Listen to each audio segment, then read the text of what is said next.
muscle. They're street muscle. They also control logistics. They control the ports. They control the trucks. They control. Now, obviously, it didn't work out, and a lot of the players that got involved with this are straight up corrupt, and the ways that it was set up, I would argue, are straight up corrupt, and I'm not sure there's any good evidence against that. At the front end of it, though, before they made all those mistakes to do that, do you think that when a quote-unquote enemy like the Soviet Union topples after whatever it was, like 70 years, 75 years in 91, do you think that there is a use for something like a U.S. aid, or not even U.S. aid, just like the U.S. government to have some form of trying to get soft power over there to ensure that the next regime is better than the last, which obviously they failed miserably at. But the idea of doing something like that might make sense? Yeah, I don't even fight that battle. Yeah. I totally see both sides of it. I think different schools of foreign policy thought, are everyone's got a reasonable position on this in terms of the role of covert action versus, if you don't do it, you see the territory to Russia, China, the like. The issue is in order to get around the handcuffs that are put on the intelligence agencies, they end up co-opting outside institutions who we do business with. We are paying $9 billion to Harvard University until Trump just put them through the ringer with a lot of these cuts. $9 billion of our tax money goes to Harvard, and that's not so that Harvard can, research the impact of climate change on squirrels. They are an arm of the CIA, and what happens when you become so, because they always call this the third option, right? You don't want to go to war with the country, but you don't want to leave it alone entirely. So covert action is like the third option. We're in there, we're influencing things, but we're not committing huge amounts of money, but we're in the game secretly.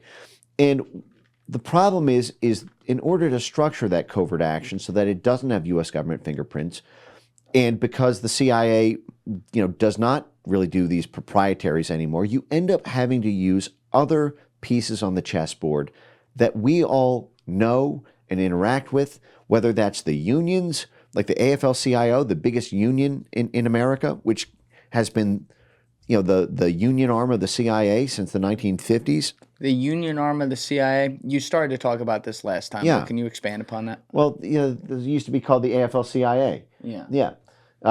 So unions are muscle. They're street muscle. They also control logistics. They control the ports. They control the trucks. They control, the roads. If we want to get this happened while I was at state, Belarus. In Belarus, in the summer of 2020, we tried to run a regime change operation against Lukashenko, who was, the head, called the last dictator of Europe is what we always called him. Belarus was very closely aligned with Russia. How did we run the attempted color revolution against Lukashenko in 2020? We went straight to the unions. We went to the National Endowment for Democracy's Solidarity Center. That's named after the Solidarity Movement in Poland, which was the union workers group in Poland under Lech Walesa that toppled the Soviet government during the Cold War. And, this has all come out declassified. The CIA was running black duffel bags of cash to the Solidarity movement. That was a CIA-funded union group, union movement. It relies on masses of workers taking to the streets, and because the unions are how industry is effectuated through labor, if the unions all agree to walk out and boycott, then the whole country shuts down.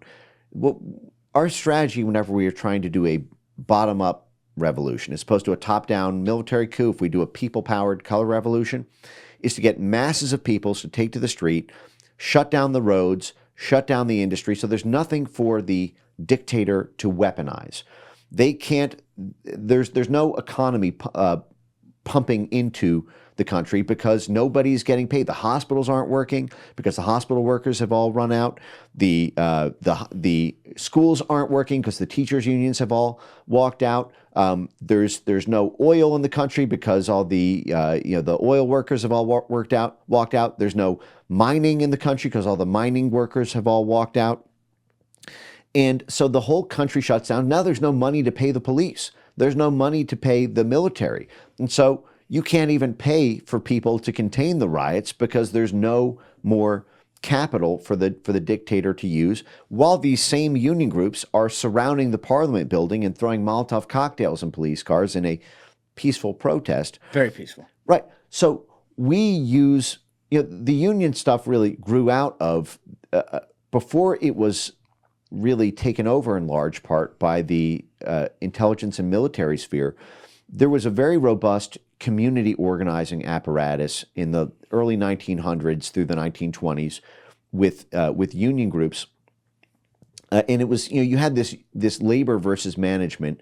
And in order to stop that, you needed a counter union force that would go in and break up those protests, that would have its own. This is how you get involvement with organized crime groups.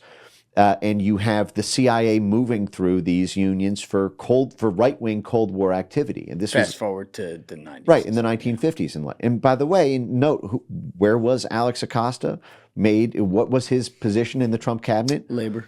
Yeah, labor is the unions. It's the Department of Labor is who funds all of the. We have an international affairs branch of the Department of Labor, and they give tens of millions of dollars to AFL-CIO affiliates so that their branch in Belarus will take to the streets. Their branch in Brazil will help the Workers' Party leader there, I'll just say. And in Germany, you can look this up. This came out in the JFK files, the fully declassified version of this, but even look at the teachers' unions. So Randy Weingarten, who's the head of the American Federation of Teachers, what was she doing in Ukraine, a dozen times during the... Look at Randy Weingarten in Ukraine. When was she in Ukraine? Oh, 2022, 2023, 2024.